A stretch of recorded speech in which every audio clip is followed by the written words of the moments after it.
Akoma 87.9 FM. Within the Adrianaba Kofi Asante. Mr. Melon, my member watching on pay. I believe you are doing great. I'm doing well. In 2017, Ghana procured several ambulances at the Omai Ghana were 275,300. So far, the state of Ghana, ambulances. Use extra money to fix it. Yes. And some of this they can't even fix it here. You have to. Yes, sir. Mr. Duut. It becomes yes. Yeah. Hello. Yes. Yeah. Memete Wankapa. You are loud and clear on Akoma FM. Nanabi Bisane say ye Ghana ye ambulances. This is to save lives. You provided year 2017 to various constituencies. How is it running? The state of the ambulances now my Ghana. This thing is to save lives. Okay. That's a good morning and good morning to your listeners. So something will hit something and it will spoil. At the end of the day, government need to use extra money to fix it. And some of this they can't even fix it here. You have to. It becomes condemned. It becomes yes, sir.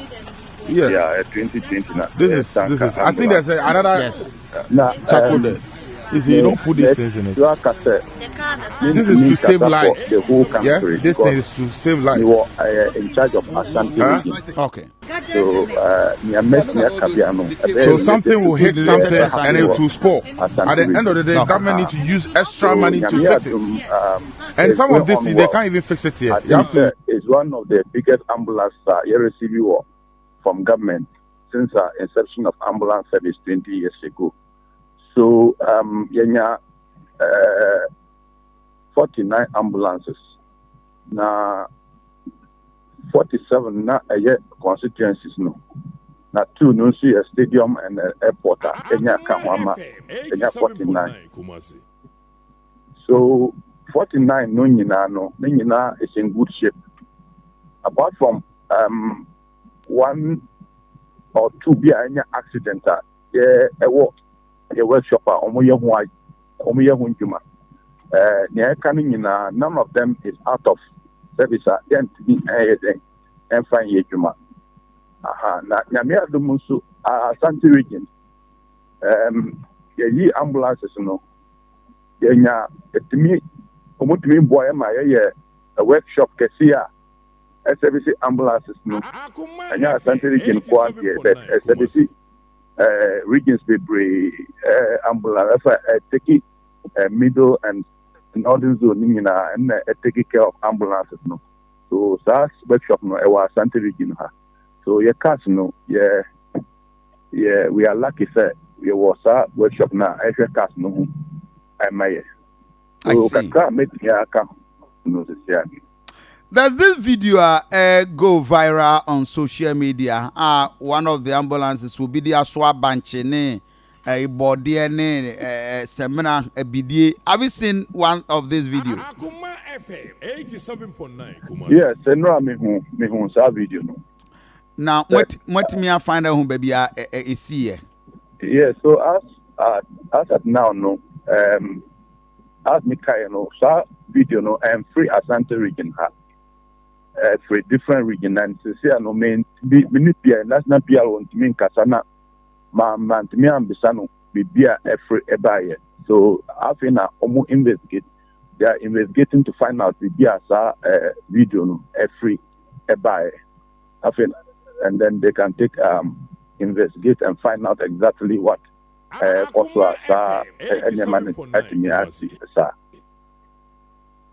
So, what are the guidelines, Wahomamo drivers in the use of these ambulances?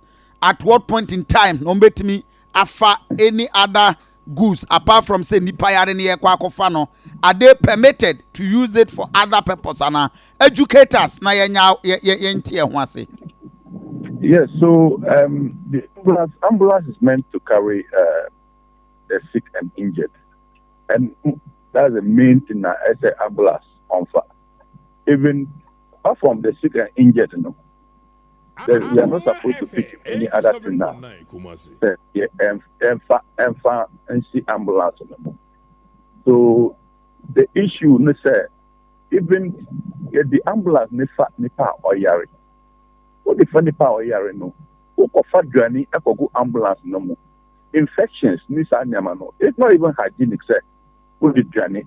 Every two ambulance. Now what's the journey? Now it's just something that is not hygienic, sir. Ever yet. But also you know nipa no. Aya meka sir. That yeah, ambulance service. Yeah, you know free. Yeah, fear. If you call it, you know, I buy it. Obia the attitude be. Obia training be. Ana omudman asana obegane ambulance. So you know, be share no. Obia different attitude. Obey any panis dying, but that bit of attitude no. Ebe wa yemu. Oh, sa nyama na has service na. When you know to me bano. But I am sure, sir. Service no be SCT inquiry. Now they find out exactly what has gone on now. Winning at me as so more guidelines policy responsible for dealing with these things, Anna. Yes, there are policies. There are policies, and then there are guidelines. As I said earlier, ambulance no. We only use the ambulance to pick the sick and injured. Our policy in Mukran said, "Udi ambulance no kofa efunu." This is outright dismissal. Oh, you can't pick the ambulance and pick dead body. It's not allowed. And then maybe and you say, "Obed udi ambulance bed in a day." Oh, so but if I say maybe oko a case, if I say Asante region, all the case about for not now. You should the idea then who cast this animal now. Would be asked no come back. Ubet me be back no be at the ambulance. Our their call station acquired ambulance no hunjuma. And no dear because me cafe the liquid soap and apparatus now dear then would be who ambulance no. Who bucket now we now qua wait me for office. Now then would your son now or the Apostle station out there. But Granny ni sa tako ni sa nyamano. Oh, and fire jumano. Granny edi and fire jumano. So as I said earlier, Quran said, and ya hajini said, obey obey sa dia. But you know, human beings be beat me sin sa nyamani na. Aha, so they are making me account. No, but are you not surprised and worried with this thing? It is my brother. I'm surprised and worried. Just like you are also surprised and worried. We are all surprised and worried. The service no, and are surprised and worried. But any issue you say, paying for. But remember instruction. But remember instruction say, Obi at the case I call maybe Accra and now the call baby.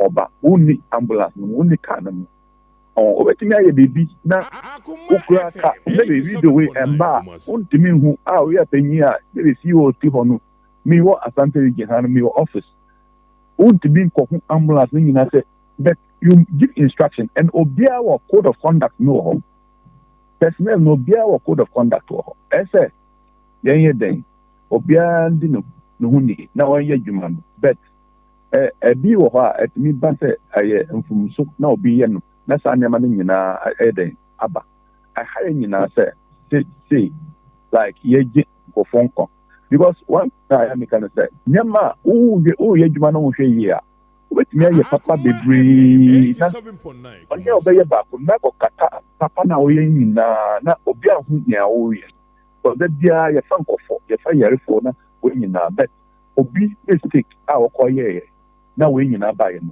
Ambulance service, they're going to bus be. Said, get the ambulance the fat Yama and say, but it's not that all the time, no sana but Nipa Bako bet me a wing and not a cofa, Yama be winging a bit great. Other side, the image of the center. We are aware of any sanctioned to any of these workers are more involved in these act because in himself a bit the eco train cement now know that I checked last year or two Asante region ha na obi etuba trekra de ye jumping. We've had it reported. Are these corporate punished? Yes, definitely. Definitely. If there's investigation that proves that Nipana or Sanu or personnel of the service, for instance, meant Diana Ekayenu, meant Diana Ekayenu, not and yet your personnel and Eddie Ayatman, Omudi ambulance, no cause a repair. So that one no bet me verify information about out. Now you investigate here, no, and yet your personnel.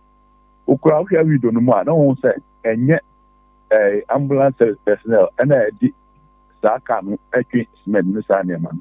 But a better we staff no ning we ning na ukoya.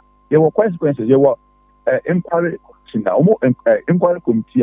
Inquiry we na you are guilty of whatever offense.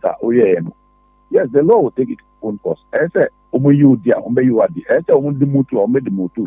The I say, no, in the right order, no, sir. So, what are we expecting? Because you will come on the say, a toda crowd, ya friend Montrano, Mumfes camera, ubu cry, Muntia, Munya payment, and Sani Abefamo. Do we have 49 ambulances in active except one Ewa Asante region and Penanya Juma until 48 active ambulances are Aya Juma wa Asante region? Is that what you are telling us? But me see all of them know they are in good shape. It's not out of order. The Ebimo they are at wet shopper Omoya Hunduma. There were two be any accident. Omoya Hunduma. The Ebimo minor faulter. Udi ko wet shop na omo timi yesa na enfa mawo instantly na udi akọ. Ebimo osa. So enye se minka se ebimo okra na ye ni offices. Some places are still there are no offices for us to work. There are some places you need offices the ambulance in the in the central region here. So and there was a bit problem to be a national ambulance service now. I said because for instance, the bus then provide the officer district and the assembly I said provide the office in my so to be provided office in my area. Yen to me here and quiet the man on. Sana Joe. So, Mr. Melon, ma yana wase na with this assurance and see what Santa region na all is well, no. Bibi ania you better get it back to you, but kindly get us update if you identify the region and what happens, actions happening for what take it to these young men. All right. Sommik Melon, the regional manager for ambulance service. Sommik Duut Melon and Moten Kano. So John, this is where we are getting to.